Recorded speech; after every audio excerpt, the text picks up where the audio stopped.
Okay, we are back. I had to take a little break. If you were wondering where I was, it was because I was actually on the wrong platform, and I am so sorry about that.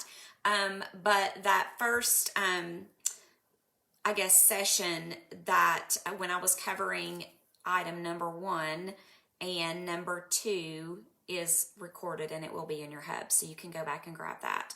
But I wanted to jump in here live so that you weren't wondering where I am. All right, so we're on number 3. We're on the third step. What is the third thing you need to do when you are doing home makeover prep? And the third thing you need to do is prepare your family.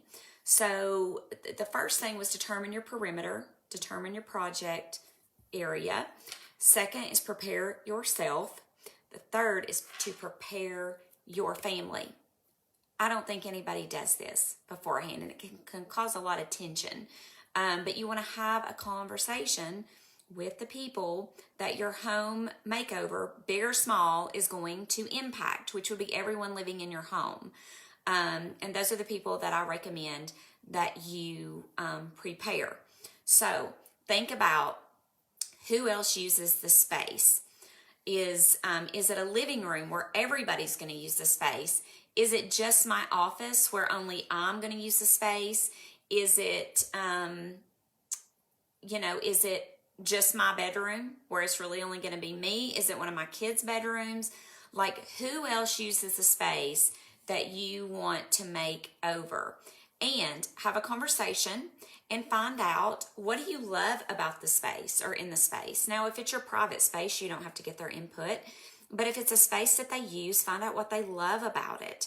And you might think, well, these are silly questions to ask my kids, but really not. You would be surprised at what kind of answers you may get. So find out what they love about the space and they appreciate about the space.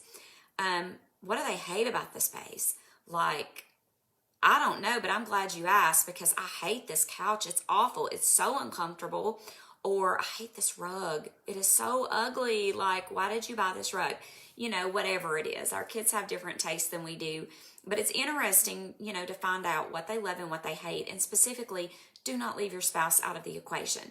You may think they don't really care what you do, but it's going to be really important to find out what they like and what they don't like about the space, because that's really going to help you out. What you don't want to happen is you don't want to spend all your time and effort and money redoing a space just to have them very disappointed for whatever reason that could have been avoided if you had just asked them some questions in the beginning. All right, what are the non-negotiables about the space? Specifically related to the other people in your home. I'm going to give you an example. My husband loves his recliner, and he loves it because it's comfortable. He's open to a new chair that sort of fits his criteria, but he's not open to me just taking out his recliner and putting a pretty chair in place of it without consulting him, because he's the one that's going to sit in the chair.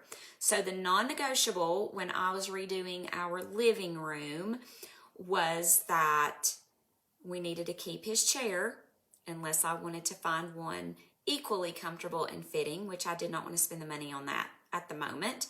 So the non-negotiable was to keep the chair.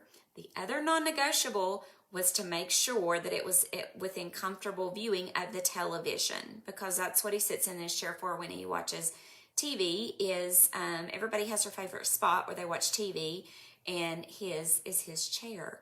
If I left his chair in the room and I put it somewhere where the TV can't be viewed, well, that's not going to work for him. So you want to make sure that you have these conversations with the other people using the space before you start your makeover, so that you're not backtracking and you're not wasting a lot of time and you're not getting frustrated. Because you will get frustrated anyway. You want to try to prevent any frustration that you can up front. What ideas do they have about the design and the functionality of the room? You would be surprised at what ideas they come up with. Like in my home, like I'm the one that does the home styling, but when I get stuck about what should we do or where should we put something, I'm just going to tell you, my husband has some really great ideas because he's sort of more removed than I am from the project. So he's like, well, why don't we try this? Or what about this? And I'm like, you know what? I never thought about that. So you would be surprised at the ideas that you'll get from your family members about the design and the functionality of the room. What is their overall feeling about a makeover? What do they think about it? Do your kids think it's dumb? Lots of things are stupid to teenagers. And I have teenagers in my house. And are they excited about it? Are they like, yes, this is needed. Let me cheer you on. I'm so excited. Are they like, oh, I really don't care? Are they like, no, please don't change anything about this room, and here's why. Some people have anxiety about change. So you don't just need to be switching things up on people in the home without at least giving them a heads up or having a conversation about it. And lastly, will they be involved in the process? Do they want to be? You're going to force them to be, to help you move some stuff around, or say, hey, I might need some help along the way. Are you willing to help me out? And let them know what you're doing and why you're doing it, and maybe they'll be more apt to help because they'll be excited about it. Which parts are they willing to help with? Especially your spouse. They may not want to help with any of it. Some of it you may need their help with. Some of it you may want their to get their buy-in, their opinion on. Ask them ahead of time. Find out all this stuff ahead of time. It's going to be so helpful for you when you're going through the process.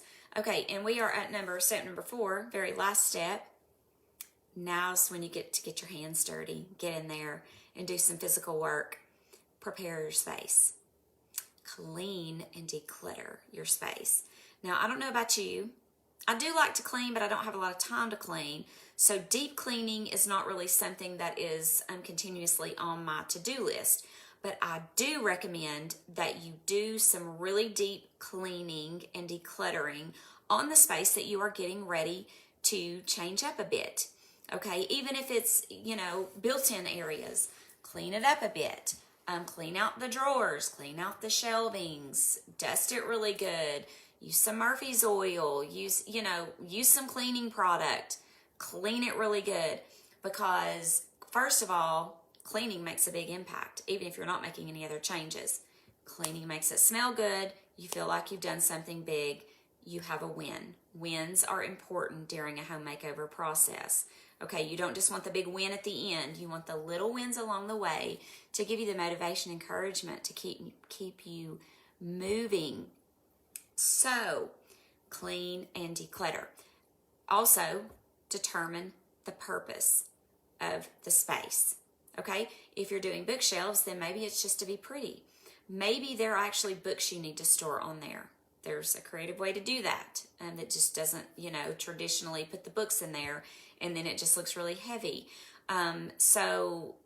Maybe the purpose of your room is just to look pretty. I've done one design in my career where the lady told me, this room does not need to function. It just needs to look pretty. And that was pretty cool. Never had that happen before. Probably not the case for you. Not the case for me for sure. I use every square inch of my home. But find out what the purpose is. If it's the living room, is it to gather? Or is it just to watch TV? Hopefully it's to gather and to watch TV. Is it to read? To have a quiet place to retreat? Do you have an office? Is it just for you to do your work? Does it need to be for your kids to do their work? Does it need to be a crafting area? Does it need to be a hideaway for you? Think about the purpose of the space that you are doing. What purpose does it need to serve? So important. You can't get started without doing that. And how does it need to function? Okay, purpose and function sort of goes together, but what do you want to use the room for? And then specifically, how do you need to interact with that space? And then what you want to do is you want to pack up the small stuff for now. Anything that you can pack away in a crate in the space that you are in that you are not actually using, especially if it's knickknacks, visual things, whatever, it's best to just pack it up for now. And we're not saying you can't use any of your stuff. We want to use your stuff. I'm just saying that it is so much easier to start from a blank slate than to start moving stuff around. For instance, when I restyled my bookshelves, I for years would just try to move some stuff around, and it never looked good. It was just moving stuff around because I wasn't removing myself I guess from the the state that it had been in before. Like I kept visualizing that, right? So I wasn't really changing it up as much as I could because I was still stuck in, well, this actually goes on this shelf. I can just move it around, but I have to leave it on this shelf. Okay, so we put restrictions around our brain when we do that. So remove all the stuff that you're not actually using in the space, put it in a bin, put it away, so that when you start creating, you can start from a fresh slate, using the things you have, using some new things, but it just really gives your mind space to breathe. And it really does make a difference, even if you think it sounds strange right now. All right, so that was a lot of think work, okay, and a little bit of hands-on at the end, but that is really what I want you to think about in January. Next week, we'll have our Q&A session where you can hop on and you can post some questions. If you've got questions, you can ask me questions then during the Q&A session. But what I would like for you to do, because I want you to be active in the group, and so we're just starting out, so the group is small, so be very comfortable posting in the group what space you're going to be working on. I want you to post in the group, what space do you want to be working on in your makeover, in your very first project, and then any other information you want to share from all the questions that I ask, okay? Anything you want to share, I just want to know about it, and I am here for you. I am cheering you on. I am coaching you. You can do this. Happy home styling, and I'll see you next time.